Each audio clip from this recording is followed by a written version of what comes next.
Assalamu alaikum. This is Huma Islamia O Levels Islamia teacher. Today our topic is descendants of the Prophet Muhammad sallallahu alaihi wasallam, and it's from the First Islamic Community, chapter 4 of P1.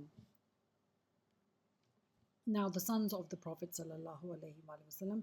First, his first son Qasim was born to Khatija 11 years before prophecy.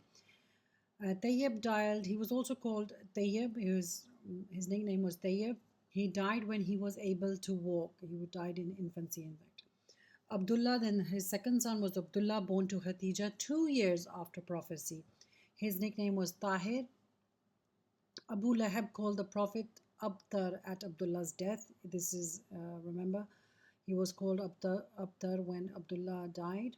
And then Surat Qawthar was revealed to console the Prophet sallallahu alaihi wasallam. Bismillah ar-Rahman ar-Rahim. Inna a'tainaka al-kawthar fasalli li rabbika wanhar inna shaniyaka huwa al-abtar.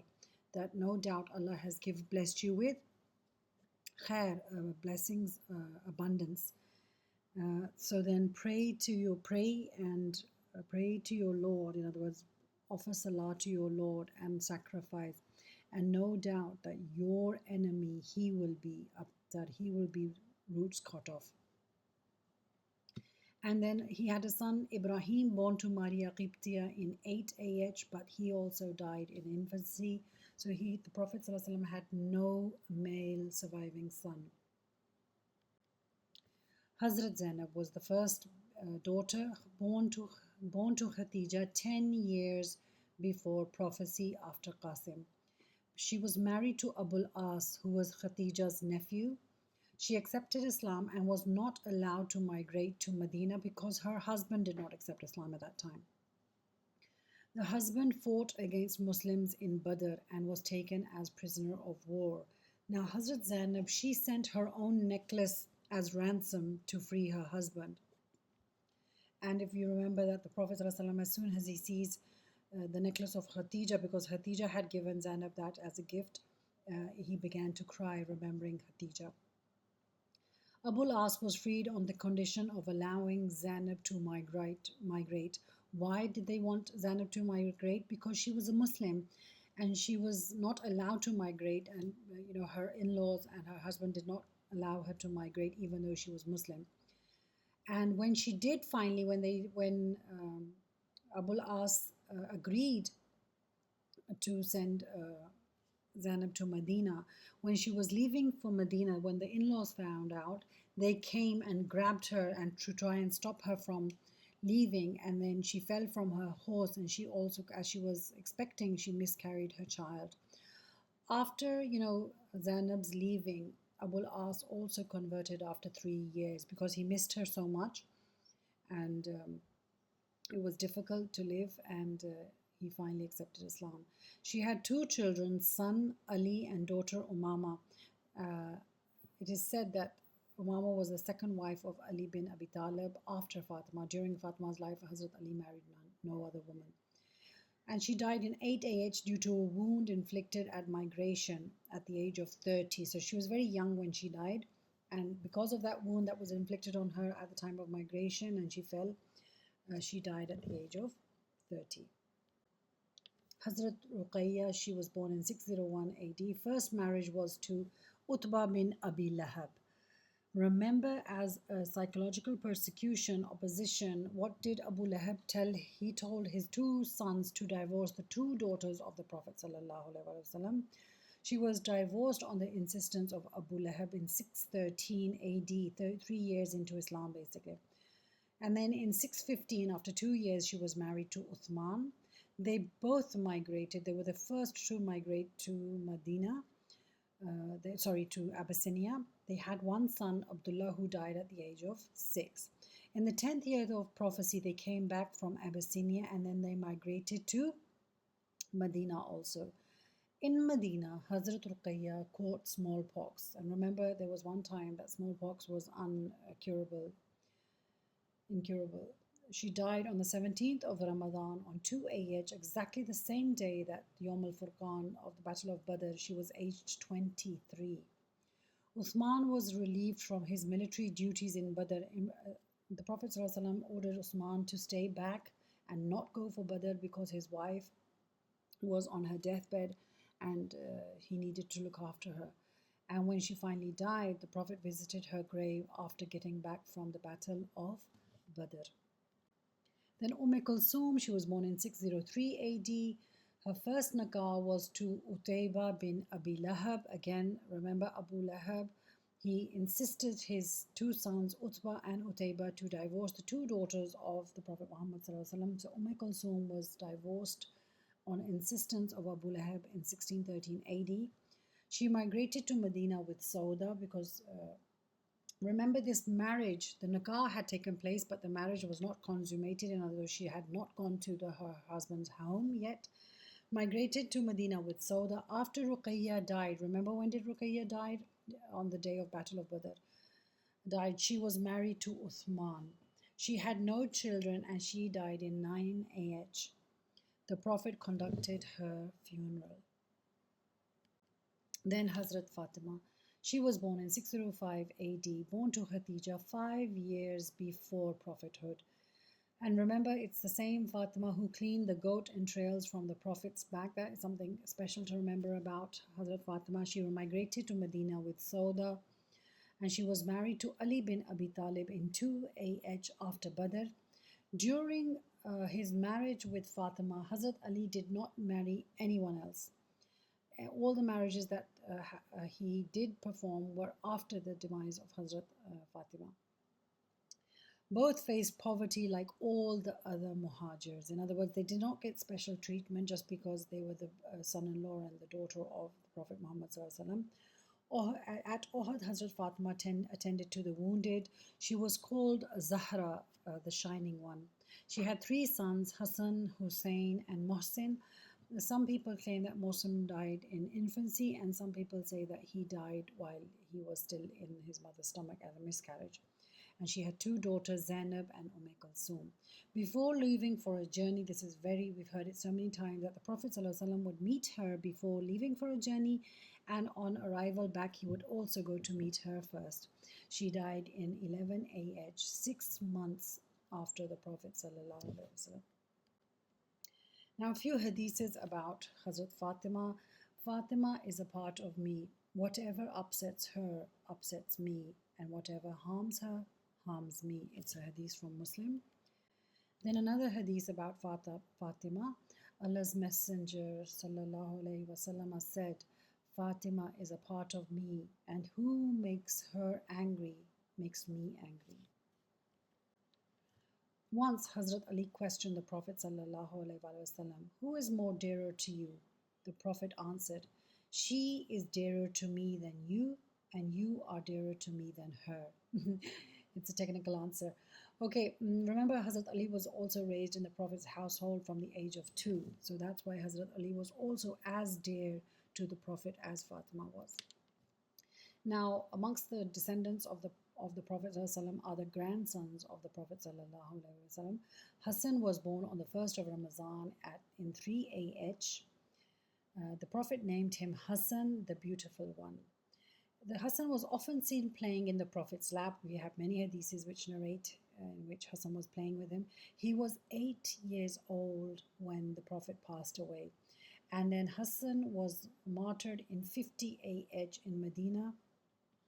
Hussein was born on the 3rd of Shaban, 4 AH in 626 AD. He resembled the Prophet ﷺ and was martyred in Karbala by Yazid's forces in 680 AD. Brought out at the event of, and remember these two brought out at the event of Mubahala. What was the event of Mubahala? When the Christian delegation came and they agreed to Mubahala to curse the person who is lying, who's on the wrong faith.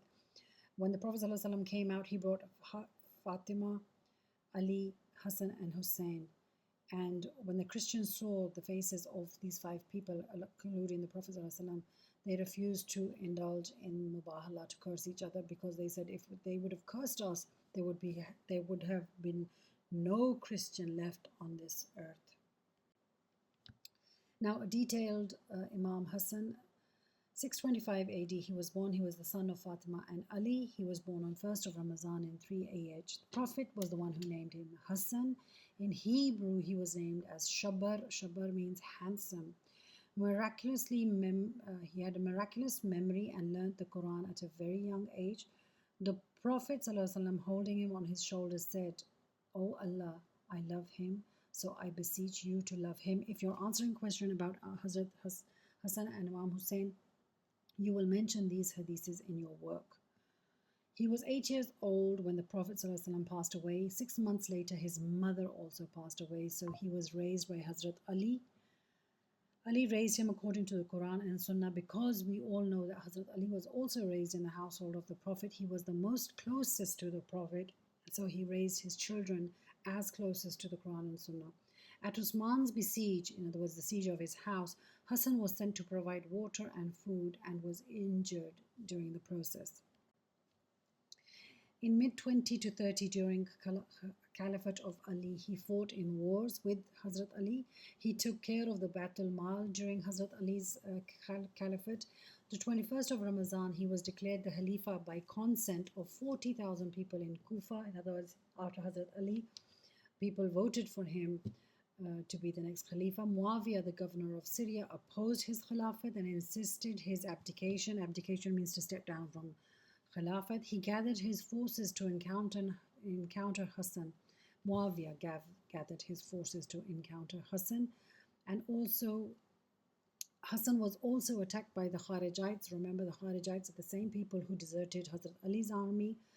A movement at Syria and Iraq borders were a threat to the Muslim Ummah. Hassan gathered forces but got a cold response.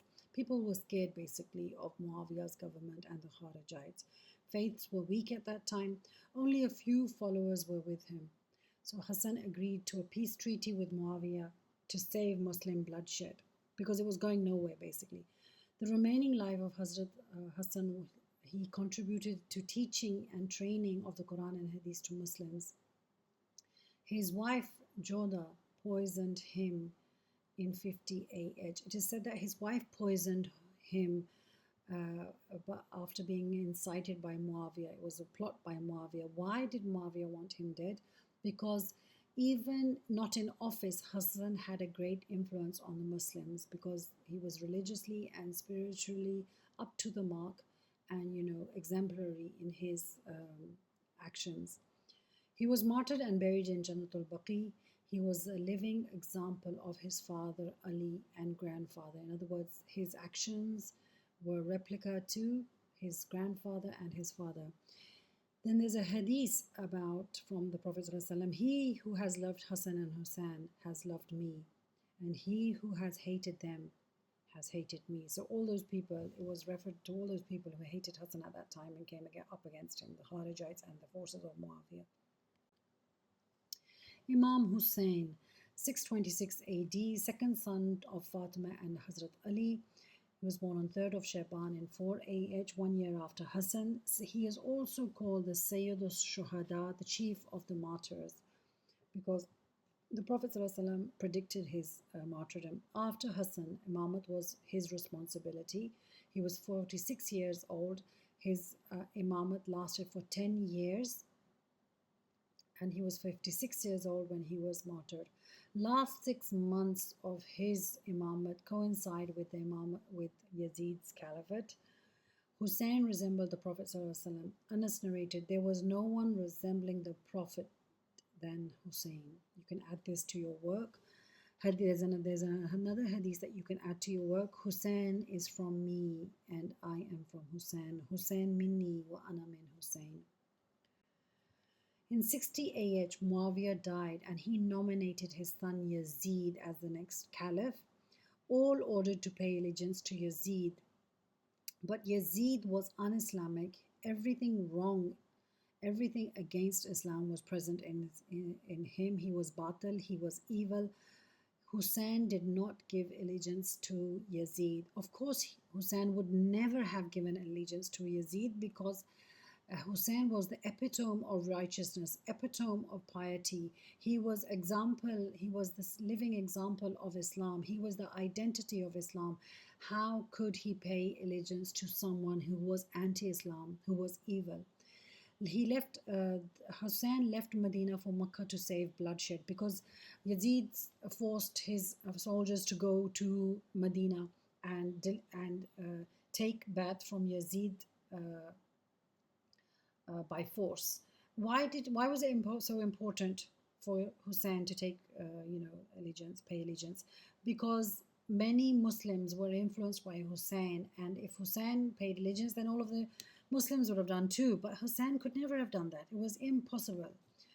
Hussein's a Kufan delegation came to Hussein in Mecca as Yazid's governor in Kufa was persecuting them. Hussein's companions warned him of the deceit of the Kufans because remember, the Kufans also deceited Hazrat Ali. He sent Muslim bin Aqil to assess the situation in Kufa. Thousands paid homage to Imam Hussein in Kufa.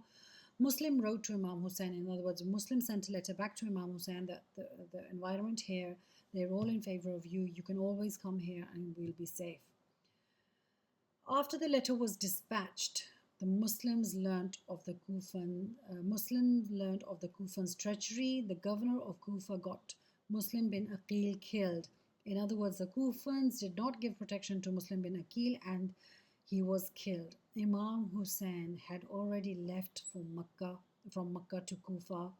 He heard of the killing of Muslim bin Aqil, Muslim bin Aqil, and you know when a ambassador is sent by somebody, it means war.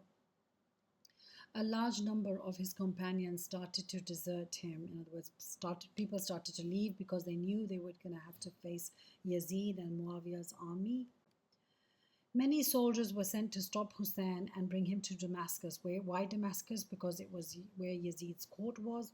Imam Hussein stopped at Karbala near the Euphrates River. Yazid's army surrounded the camp. Why did they surround the camp? Because they had to bring Hussein to Yazid dead or alive. That was the orders. 7th of Muharram 61 AH. Yazid's army cut off the water supply to the camp. They won't let them access the Euphrates. Tactics were applied to make Hussein accept Yazid. These were pressure tactics basically to try and make Hussein accept the allegiance of Yazid. War confrontation was decided. More companions deserted the Imam Hussein. Only 72 companions remained with him. It was a battle of truth against falsehood. The battle began. Only one by one, all were martyred. On the 10th of Muhammad, Hussein left alone with his 6 sons, Zain al-Abidin. He handed the charge of Imamate to Zain al-Abidin. Hussein went to the battlefield and faced arrows and axes. He requested to pay Salah. He was granted the request, but then he was beheaded by Shimr, La'natullah alayhi. His head was taken to the court of Yazid. Zain al-Abidin and sister Zainab were taken captive. In other words, they were made prisoners of war. Their hijabs were taken off from them, of Zainab and the women of the Ahl Bayt, and they were paraded on foot from Karbala to Syria. And it's a long journey, I'm telling you. Where is Iraq and where is Syria? They reached Syria and were presented in front of the court of Yazid. Imagine the Prophet's granddaughter coming in as a bandi, as a slave girl in the court of Yazid. It is literally unacceptable. So that's why the martyrdom of Hussein and the zulm that was levied on the Ahl Bayt is remembered up till now amongst the Ahl Tashi and amongst the Ahl Sunnat wal Jamaat. It was something that was never ever expected and never ever can be accepted. Lessons to learn. What do we learn from the martyrdom of Hussein? It is a sacrifice for the sake of Islam. We should always stay steadfast in the face of opposition. Never submit to a corrupt person. Never compromise your principles. Never neglect your religious duties no matter what the circumstances, because the last salah that Imam Hussein offered was Asr, because it was Asr as also we mentioned in the Quran that never leave it. So that's why the religious duties, no matter what, even if death is mingling on your head, then never neglect your duties.